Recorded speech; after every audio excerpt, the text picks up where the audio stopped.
ነው። መነሻ ቃል የሚሆነኝ መዝሙር 133 በቅንፍ ያለውን ቃል ነው።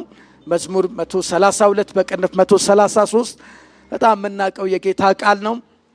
እንደዚህ ይላል። በጌታ በኢየሱስ ስም አነባለሁ። ከስሩ የዳዊት የማዕረግ መዝሙር ይላል። ወንድሞች በህብረት ቢቀመጡ እነሆ መልካም ነው፣ እነሆም ያማረ ነው። ከራስ እስከ ጢም እንደሚፈስስ እስከ አሮን ጢም በልብሱ መደረቢያም እንደሚወርድ ሽቶ ነው። በጽዮን ተራሮች እንደሚወርድ እንደ አርሞንዔም ጠል ነው። በዚያ እግዚአብሔር በረከቱን ሕይወትንም እስከ ዘላለም አዟልና ይላል።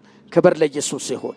የመጨረሻው ቁጥር 3 ላይ እንደዚህ ይላል። በጽዮን ተራሮች እንደሚወርድ እንደ አርሞንዔም ጠል ነው ካለ በኋላ ጮክ በሉና ከኔ ጋር በዚያ በሉ እስቲ እግዚአብሔር በረከቱን ሕይወትንም እስከ ዘላለም አዟልና ይላል። ይሄ ያነበብኩላችሁ ዛሬ ላያልቅ ይችላል። ሰፊ ሐሳብ ነው። ግን መነሻ የሆነውን የመዝሙረ ዳዊት ሐሳብ ትንሽ ታሪካዊ ዳራ መናገር እፈልጋለሁ።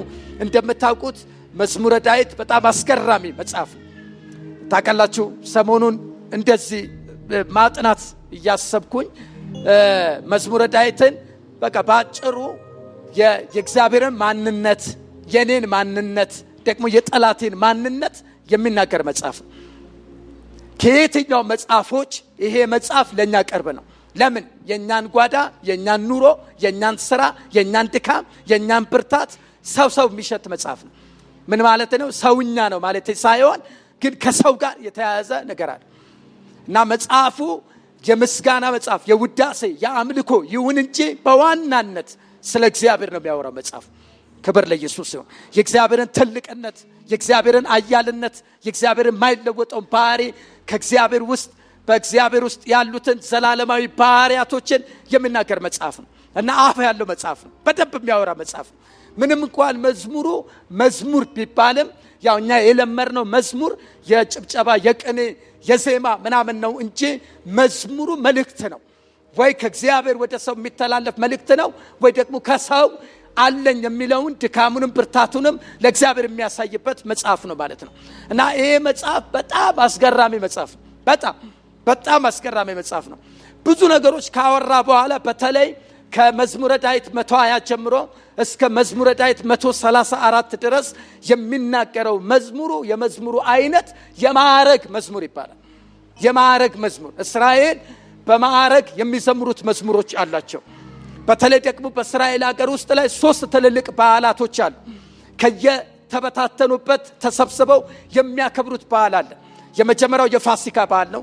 ሁለተኛው ደግሞ ያው የፋሲካ በዓልና የቂጣ በዓል፣ የመከር በዓል ብዙ ጊዜ ተመሳሳይ ናቸው። ለምን? ከፋሲካ በኋላና በፊት ያሉ ተያይዘው የሚከበሩ በዓሎች ናቸው።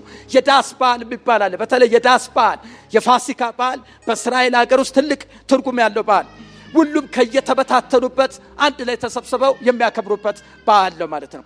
አንዳንዶቹ በስደት ምክንያት፣ አንዳንዶቹ በስራ በማግኘት፣ አንዳንዶቹ በተለያየ ምክንያት ታውቃላችሁ አይሁድ በተደጋጋሚ ተበትነዋል። የሐዋርያትን መጽሐፍንም ስታጠኑ ከዛ በፊትም ስታዩት እስራኤል በብዙ መንገድ ተበታትኗል። ለዚህ ነው ዛሬ ልክ እንደ ኢትዮጵያውያን እስራኤላውያን የሌሉበት ሀገር የለም፣ ዓለም የለም። በሁሉ ዓለም አሉ፣ ተበታትነዋል። ነገር ግን የእስራኤል በዓል በሚከበርበት ጊዜ ግን ሁሉም ከያሉበት ይመጣል እና በድሮ ጊዜ በዓሉ በሚከበርበት ጊዜ ሰዎቹ አቅም ያላቸው ሰዎች በፈረስ፣ አቅም ያላቸው ሰዎች በበቅሎ፣ አቅም ያላቸው ሰዎች በተለያየ መጓጓዣ ይመጣሉ። ግን በአብዛኞቹ ግን በእግር ነበር የሚመጡት እና በእግር ሲመጡ ተራራን አቋርጠው፣ ሸለቆን አቋርጠው፣ ውጣ ውረዱን አቋርጠው የሚመጡት ለ3 ቀን ባህል ወይም ደግሞ ዋናውን በዓል ለማክበር ነው የሚመጡት። ግን የሚከፍሉት ዋጋ ግን ቀላል ነበር። ትልልቅ ዋጋዎችን ከፍለው ነው የሚመጡት እና በዛ የሚገለጠው በዓሉ ላይ የሚገለጠው በረከት፣ ካህናቶች የሚያስተላልፉ በረከት፣ እንዲሁም ደግሞ በዛ የሚገለጠው የዝማሬ እግዚአብሔር በመገኘቱ። ምክንያቱም ከዘጸአት ምዕራፍ 23 ጀምሮ ይሄ በዓል እንዲከበር እግዚአብሔር ነግሯቸዋል። በዓሉ መታሰብ ያለው ባለው መልኩ እንዲከበር እግዚአብሔር ነግሯቸዋል። ስለዚህ የዚህ በዓል አስከባሪው እግዚአብሔርን ማክበር ስለሆነ እግዚአብሔር በሚከበርበት ስፍራ ላይ የመጡበትን መንገድ ይረሳሉ። አዘናቸውን ይረሳሉ። የመጡበትን የለፉበትን የደከሙበትን መንገድ ይረሳሉ። ክብር ለኢየሱስ ይሁን። እና መጽሐፍ ቅዱስ አዋቂዎች እንደሚናገሩት ይሄ መዝሙር የተዘመረው በዛ ጊዜ ነው ይባላል። የበዓል ጊዜ ነው የተዘመረው። እና ሰው ሁሉ ከያለበት ተሰብስቦ ዳዊት ይህንን መዝሙር ዘመረ። ምን አለ? ወንድሞች በህብረት ቢቀመጡ። ኧረ አንድ ሰው አሜን ይበል። አዲሱ መደበኛ ትርጉሙ ወገኖች ነው የሚለው። ሁሉም የእስራኤል ልጆች በሙሉ ተሰብስበው በዚህ በዓል ላይ በዚህ በሚከበረው ነገር ላይ ቢቀመጡ፣ ቢያመልኩ፣ አንድ ላይ ተሰብስበው ቢያደርጉ እግዚአብሔር በዛ ውስጥ የማይለወጥ ከከ የማይባል ዘላለማዊ በረከትን አዟል። የት? እግዚአብሔር ስሙ በሚጠራበት በሚቀደስበት። እስቲ አንድ ሰው ጮህ አሜን ይበለኛ። እግዚአብሔር ስሙ በሚጠራበት ቦታ ላይ ተሰብስበው ሲያመልኩ ባዶ መመለስ የለም። ለምሳሌ የእስራኤል ልጆች ሲመጡ በዓሉ ላይ ባዶአቸውን አይመጡም። ምን ይዘው ይመጣሉ? ገንዘብ ይዘው ይመጣሉ። በኩራት ይዘው ይመጣሉ። ምስጋና ይዘው ይመጣሉ። ስጦታ ይዘው ይመጣሉ። ከየተበታተኑበት ይኸው አንተ ረድተኛል፣ አንተ አግዘኛል፣ አንተ ደግፈኛል ብለው ይዘው ይመጣሉ። ሲመለሱ ግን ሰጥተው ብቻ አይደለም የሚመለሱት፣ ሲመለሱ በበረከት ነው የሚመለሱት። እስቲ አንድ ሰው ጮህ አሜን ይበለኛ። እዚህ ቦታ ላይ መጥተው በባዶ እንደማይመለሱ የእግዚአብሔር ቃል ይነግረናል። ዳዊት ያየው ይሄ ነው። በረከት አለ። ምን አይነት በረከት? ዘላለማዊ በረከት። እግዚአብሔር ያዘዘው በረከት አለ። ወገኖች ሆይ በረከት በመስጠት ይመጣል። አዎ በረከት እግዚአብሔርን በመስማት ይመጣል። አዎ እግዚአብሔርን በመታዘዝ ይመጣል በረከት። በህብረት ውስጥ ደግሞ በረከት አለ። ዛሬ አንድ መንፈስ እመታለሁ። ከህብረት የሚነጠል መንፈስ እግዚአብሔር ይመታዋል። አዎ ከጸሎት ከስብስብ ብቻዬን ነው የሚሻለኝ አልችልም። እንዲህ ታውቃላችሁ፣ ቸርች ሁልጊዜ ንጹህ አይደለችም።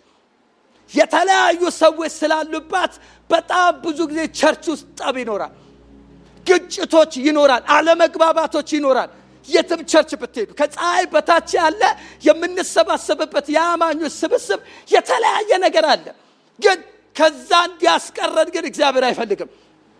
ከዛ እንድንጎድል ግን እግዚአብሔር አይፈልግም። ችግር አለ፣ አዎ። የሆነ ነገር አለ፣ አዎ። የማይመች ነገር አለ፣ አዎ። ግን ህብረቱ ላይ ግን ተገኙ ነው የሚለው። ለምን? ህብረቱ ውስጥ ያልተገኘ ሰው በረከት አያገኝም። ኧረ አሜን። በረከት የሚያገኘው ማን ጋር ነው? ህብረትና አንድነት በጣም ተያያዥነት አላቸው። ህብረት ስብስቡን ነው፣ ይሄኛውን ነው የሚያወራው። ህብረት የሚለው ይሄኛውን ነው። የጸሎት ህብረት፣ የመዝሙር ህብረት፣ የትምህርትና ምናምን ህብረት፣ የምናደርገውን ህብረት ስብስቡን ህብረት ይለዋል። ስብስቡን ግን የምናስቀጥልበት ግን አንድነት ይባላል። ስለዚህ ሁለቱም የማይነጣጠሉ ናቸው። ይኸው ምንም ብትደክሙ፣ ስሙኝ የእግዚአብሔር ቤተሰቦች፣ ምንም ብትደክሙ፣ ምንም ብትዝሉ ከእግዚአብሔር ቤት የሚያስቀራችሁ ነገር አትቀበሉት። ለምን? በሌላ ቋንቋ ከበረከት እየጎደላችሁ ነው። በሌላ ቋንቋ ቅዱሳን ውስጥ እስቲ አንድ ሰው አሜን ይበለኛል። እግዚአብሔር እዚህ ደካማው ህብረተሰብ ውስጥ ወይም ማንችለው ውስጥ እዚህ ድካም ያለበት ውስጥ ነው በረከት አለ የሚለው። ውጭ አይደለም በረከት አለ የሚለው። ኧረ አንድ ሰው አሜን ይበል። የእግዚአብሔር ዘላለማዊ በረከት ያገኘናል፣ በስብስብ ውስጥ ያገኘናል። ይህ ብቸኛ የሚያደርግ መንፈስ የተመታ ይሁን። አሁን በጣም ብዙ ሰዎች ከቸርች የሚያስቀር ነገር ብዙ ነገሮች አሉ። ይሄ ምንም አላገኘውም፣ ምንም አላተረፍኩም፣ ምንም አልተጠቀምኩም፣ እንዲና እንዲህ የሚሉ የተለያዩ ነገሮችን ጠላት ልባችን ውስጥ መንፈሳችን ውስጥ ይዘላል። ይሄንን ግን የሚመታ ትውልድ፣ ይሄ ቤት የሰው አይደለም፣ ይሄ ቤት የሆኑ ሰዎች ስብስብ አይደለም፣ ይሄ ቤት የጌታ ቤት ነው። በሌላ ቋንቋ ከሌላ ሰው እኮ አይደለም እየራኩኝ ያለሁት። ሄሎ ከዚህ መቅረት፣ ከዚህ ስብስብ መቅረት ከቸርች እንደቀረው ብቻ አድርጋችሁ እንዳታስቡ፣ ከሰው እንደተለያችሁ እንዳታስቡ። እየሆነ ያለው ነገር ከምን እንደው ተቀለሽ ከራሱ ከአምላካችን ከእግዚአብሔር ጋር። በነገራችን ላይ ህብረት መጀመሪያ የሚጀምረው ከእግዚአብሔር ጋር ነው አይደለ? መጽሐፍ ቅዱስ አንደኛ ዮሐንስ ላይ ምዕራፍ 1 ላይ የሚለው ምንድነው የሚለው? ህብረታችን ከልጁም ከኢየሱስ ክርስቶስ ጋር ነው አይልም? ኧረ አሜን በሉ። መጀመሪያ ህብረታችን ከማን ጋር ነው? ከጌታ ጋር ነው። ወደ ላይ ነው ህብረታችን። ወደ ላይ ጤናማ የሆነ ሰው ወደ ታች ጤናማ ይሆናል። ከእግዚአብሔር ጋር ንጹህ ነገር ያለው ሰው ከአጠገቡ ጋር ንጹህ ይሆናል። ከእግዚአብሔር ጋር ግን የተበላሸ ነገር ያለው ሰው ጋር ከወንድሙ ጋር ጥሩ ነገር ይኖራል ብዬ አላስብም። አንዳንድ ጊዜ ደግሞ ጠላት ምን ያደርጋል? ከእግዚአብሔር ጋር ጥሩ ነገር እንዳለን ያስብና ያሳስበንና ወደዛ ግን መሄዳችን መድከም፣ ወደዛ መሄዳችን መኩሰል፣ ወደዛ መሄዳችን መጣል፣ ወደዛ መሄዳችን አለመባረክ ሊያሳየን ይችላል። ዛሬ ይህንን ለጠላት ቁርጡን እንነግረዋለን። መጽሐፍ እንደሚናገረው እህቶች በተሰበሰቡበት፣ ወንድሞች በተሰበሰቡበት ውስጥ የማይነጥፍ በረከት አለ። አንዳንዱ ነገር ብቻችንን አንችለውም። እኔ ያስፈልጋችኋለሁ፣ እናንተ ታስፈልጉኛላችሁ። አጠገባችን ያለ ሰው ያስፈልገናል። ብቸኝነት እንዲሰማን መፍቀድ የለብንም። በራሳችንም ብቁ እንደሆንን አይሰማንም። ለምን? እኔ ጋር የሌለው ነገር እናንተ ጋር አለ፣ አንተ ጋር የሌለው ነገር እሷ ጋር አለ፣ እሷ ጋር የሌለው ነገር ሌላው ነገር አለ። ይሄ ሁሉ ተሰብስቦ አካሉን ለማነጽ ከእግዚአብሔር የሆነው ቀጥተኛ የሆነ በረከት እያገኘን እንድንሄድ የእግዚአብሔር በጎ ፈቃድ። ኧረ አንድ ሰው አሜን ይበል። አጠገባችሁ ያለ ሰው እብረት በሉት፣ የእግዚአብሔር በረከት ነው በሉት። ክብር ለኢየሱስ ይሁን። ያለበለዚያ እግዚአብሔር ነጥሎ ብቻችንን ያኖረን ነበር፣ ሰው የሌለበት ቦታ። ግን እኛን ያኖረን ሰው ያለበት ቦታ ነው። አንዳንድ ሰው ምን ነው ከሀገር ወጥቼ ብሄድኩኝ ይላል። ብትሄድም እዛው ሰው ነው የሚገጥመው። ሰው የሌለበት ነገር አይገጥምም። ሁሌ እንደምናቀር ታውቃላችሁ፣ የእኛ ስብስብ መጀመሪያ አሰባሰባችን ራሱ የተጠራንበትን ጥሪ ስታስቡ የተሻሉ ሰዎች የተጠሩበት ቤት አይደለም። በጣም አሪፍ ጥሩ ስነ ምግባር ያላቸው ሰዎች የተጠሩበት ቤት አይደለም። ወንጌል እንደሱ አይደለም የጠራን። ወንጌል የጠራው ደካሞችን ነው። ከኃጢአተኞች ዋነኞች የነበርነውን ጠራን። ኧረ አንድ ሰው አሜን ይበል። እኔ ጋር ድካም ብታዩ፣ ፐርፌክትነት ባታዩ ራሱ ሰው በመሆኔ የመጣብኝ ጣጣና መዘዝ ነው። ስለዚህ ከኔ ጋር ለመኖር ስታስብ ወይ እሱ እንደምትለው ሁሉ አንቺንም ወይ እሷ የሚልሽ ይኖራል። ይሄኛውን ስብስብ ግን ጠሪው ጌታ ስለሆነ እንደ አመላችሁ ተሸክሞ። ኧረ አንድ ሰው አሜን ይበል። በጣም ብዙ ልጆች ያላችሁ ቤታችሁን ማኔጅ የምታረጉበት መንገድ አላችሁ አይደል? እንደ የልጆቻችሁ ባህሪ ነው የምትይዟቸው አይደለ? አንዱ አኩራፊ ከሆነ ታባብሉታላችሁ፣ አንዱ ራስ ወዳድ ከሆነ ታስተካክሉታላችሁ። ሁሉንም ማኔጅ ማድረግ የምትችሉበት ነገር አለ። እግዚአብሔር አባታችንም እኔን የተሸከመበት መሸከም አለው፣ አንቺን የተሸከመበት መሸከም አለው፣ አንተን የተሸከመበት መሸከም አለው። ኧረ አንድ ሰው አሜን ይበል። እኔን የተሸከመኝ ሰው አይደለም። ሰውማ ይዝላል፣ ይደክማል፣ ሰውማ ያቅተዋል። ስለዚህ እዚህ ቤት ውስጥ የመቆየት ሚስጥር ምንድን ነው ካላችሁኝ፣ የዚህ ህብረት ሰብሳቢ፣ የዚህ ነገር ባለቤት ጠሪው ጌታ ስለሆነ እሱን እያየው አመልከዋለሁ፣ እሱን እያየው አገለግለዋለሁ፣ እሱን እያየው ከተለዋለሁ። ከህብረት የሚያጎለኝን ነገር በፍጹም አልፈቅድም። አሁን በጣም አደገኛ የድረ ዘመናዊነት ዘመን ስለሆነ ሰዎች ወደ እግዚአብሔር ቤት ከቤት ቤታቸው ተቀምጠው አልጋቸው ላይ ሆኖ ማየት ጥቂት ነው የሚጠቅመው። እሱ ጥቂት ነው። በማህበራዊ ጉዳይ በማህበራዊ ገጾቻችን የምናገኛቸው ህብረቶች በጣም ጥቂቶች ናቸው። ግን እውነቱን ስነግራችሁ እዚህ ቤት ውስጥ የምንገኘው መገኘት ግን እዛኛው ከዛ አሁን ከምላችሁ ጋር አይወዳደርም። ጥሩ ነው መስማት፣ ማህበራዊ ነገራችንን ሶሻል ነገሮቻችንን ለጥሩ ነገር መጠቀም በጣም ጥሩ ነው ወገኖች፣ ወይ በጣም ጥሩ ነው። ግን አይመስለኝም ብዙዎቻችን ለጥሩ ነገር እንጠቀምበታለን። መዝሙር ብቻ ነው የምንሰማበት፣ ስብከት ትምህርት ብቻ ነው የምንሰማበት ብዬ አላምንም። የሚሰሙ ጥቂት ሰዎች ናቸው። እግዚአብሔር ዛሬ ይናገረኛል ቸርች አልሄድኩም ብለው ጥቂቶች ናቸው። ግን ጠላት ያመጣብን አደገኛ ነገር ምን ተቀላቸው? ስብስባችንን የሚመታ ህብረታችንን የሚመታ አንድነታችንን የሚመታ ነገር ነው ወገኖች። ሆይ እዛ ቦታችን ላይ ከአንድ ሰው ጸጋ እንካፈል ይሆናል፣ ያውም ረጋ ብለን ከሰማን ምናምን። ትክክለኛ ግን የእግዚአብሔር ነገር ያለው ግን ህብረት ውስጥ ነው። ክብር ለኢየሱስ ነው። ህብረት ጠቃሚ ነው፣ አስፈላጊ ነው።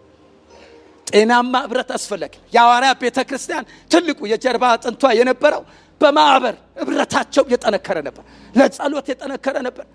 አንዱ ከአንዱ ጋር የነበራቸው ነገር የተከፋፈለ አልነበረም፣ ጸሎት ነበራቸው። ክብር ለኢየሱስ ይሁን። ሁለተኛው እንደ የሚለው ከማንዱ ተቀለችው እንደ አርሞኒየም ጣለው ይላል። ሃሌሉያ። ከዚህ በፊት ስለ አርሞኒየም ተናግሬያለሁ። አርሞኒየም እስራኤል ካሏት ተራሮች መካከል የተለየ ተራራ ነው። ታውቃላችሁ በእስራኤል ሀገር ውስጥ ለ6 ወር ዝናብ አይኖርም እና 4 ወሯ ግን ከፊል ናት። በአብዛኛው በጣም በረሃማ ከመሆኑ የተነሳ ዝናብ ብዙ የላትም እስራኤል። ግን አርቲፊሻል የሆኑ ዝናቦች ይጠቀማሉ።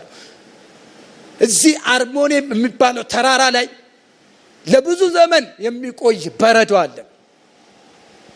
ያ በረዶ ነው ከተራራው ላይ እየፈሰሰ እየቀለጠ ከስር ያሉትን ወንዞች የሚሞላው፣ ከስር ያሉትን ዛፎች የሚያለመልመው። ኧረ አንድ ሰው አሜን ይበል። ከላይ የሚፈሰው ነው እንዳለ የሚያረጥበው። የተሰነጣጠቀው መሬት ሁሉ ያረጥባል። እስራኤል ትምክቷ ድፍረቷ የአርሞኒየም ጠል ነው። ዝናብ ባልዘነበ ጊዜ ሁሉም ትኩረት የሚያደርገው ከዛ ተራራ በረዶ እየቀለጠ የሚያመጣው ነገር ነው እያለ ያለው እንደ አርሞኒየም ጠል ነው የሚፈስ ነው። ኧረ አንድ ሰው አሜን ይበል። የኔ ህብረት የቅዱሳን ህብረት አብረን የምናደርገው ለጸሎትም ለአምልኮ ስንገናኝ የሚሆነው ህብረት መልካም ነው ብቻ አይደለም። ይህንን መልካምነት በምን ይገልጠዋል? እንደ አርሞኒየም ጠል ነው። ድርቀት የለም እዛ። እስቲ አንድ ሰው አሜን ይበለኝ። በህይወት ከደረክ መፍትሄው አንድ ነው። ወደ ህብረት ግባ። ካልቻልክ መጸለይ ካቃተ ወደ ህብረት ግባ። ጥሩ ነገር ወዳለበት ነገር ውስጥ ተቀላቀል፣ ግባ።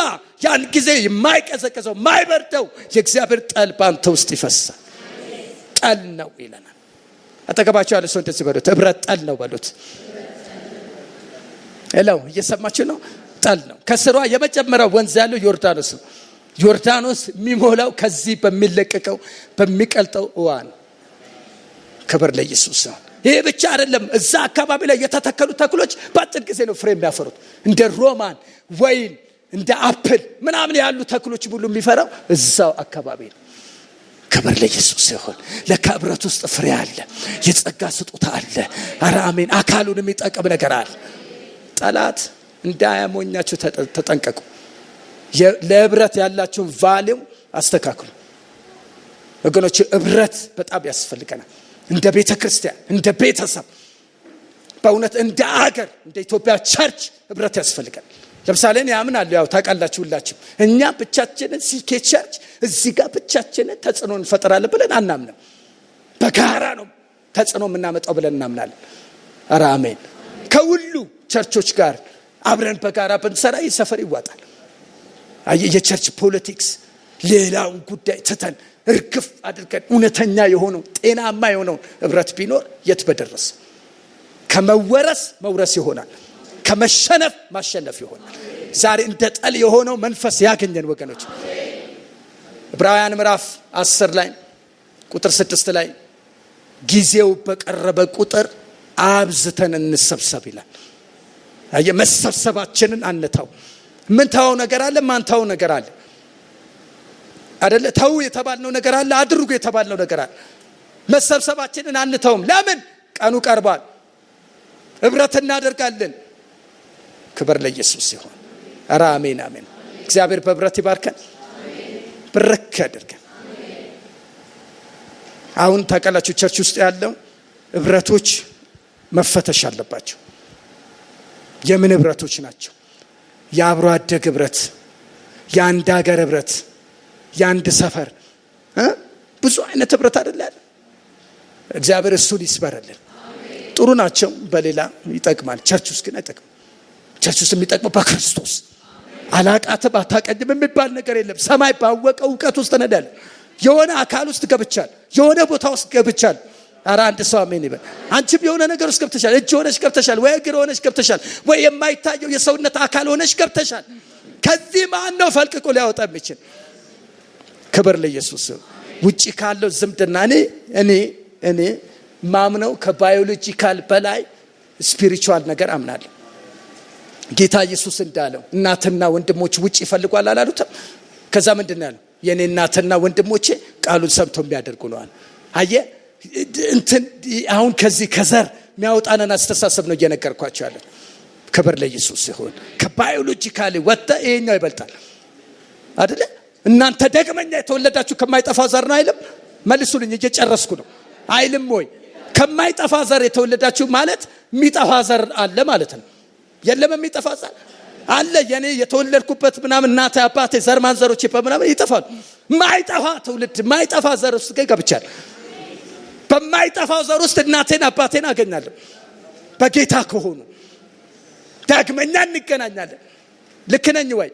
ግን አሁን ያለን ግን እዚህ ቤት ውስጥ ያለ በክርስቶስ ኢየሱስ ያመነ ወንድሞች በነገራችን ላይ በጀመረ ዝም ብሎ ወንድም ሆነ አይቻል። ወንድና ወንድም ይለያያል። ሴትና እህት ትለያያለች። ልክ አይደለም? ወንድሞች የሚለው ቃል ዝም ብሎ የመጣ አይደለም። ዝም ብሎ የመጣ አይደለም። ይሄ ስብስብ ዝም ብሎ የመጣ አይደለም።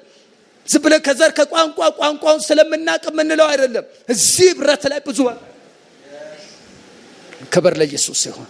ስለዚህ ከጸሎት ከመንፈሳዊ ነገር አብሮነት አብሮ መጸለይ ምናምን ቸርች መምጣት በጭራሽ እንደንትን በጣም አታሳንሱት። መቅረት ቀላል አይሆንባችሁ። ከማህበራዊ ጉዳዮቻችን በላይ የቸርች ጉዳይ ነው መብለጥ ያለበት። እንደ እግዚአብሔር ቃል ከሄደን ማለት ነው። ስትቀሩ አታቅልሉት። ወይኔ ከብረት ጎደልኩ በሉ።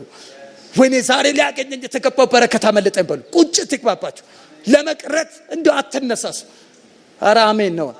እኔ በጣም ስለምወዳችሁ ነው የምነግራችሁ። ወደ በረከት የምትገቡበትን በረከት በየቀኑ እንደጣል እንዲያገኛችሁ፣ ማይቋረጥ እግዚአብሔር በረከት እንዲያገኛችሁ ወደ አካሉ ግቡ፣ ወደ ህብረት ግቡ፣ ታቀፉ። ብቻችሁን አትሁኑ። ኧረ አሜን። አንዳንድ ጊዜ ሙላት ይሰማናል፣ እንደ በቃን ይሰማናል። ከዛ ህብረት እንደማያስፈልግ ወዳጆቼ፣ ለእግዚአብሔር እናድግለታለን እንጂ አናድግበትም። የትኛውም ደረጃ ላይ ብንደርስ አናድግበትም፣ እናድግለታለን እንጂ። ኧረ አሜን። ትህትናችን መጣል የለብንም። ባይዘው የህብረት የአንድነት መጠበቂያው አንዱ ትህትና ነው።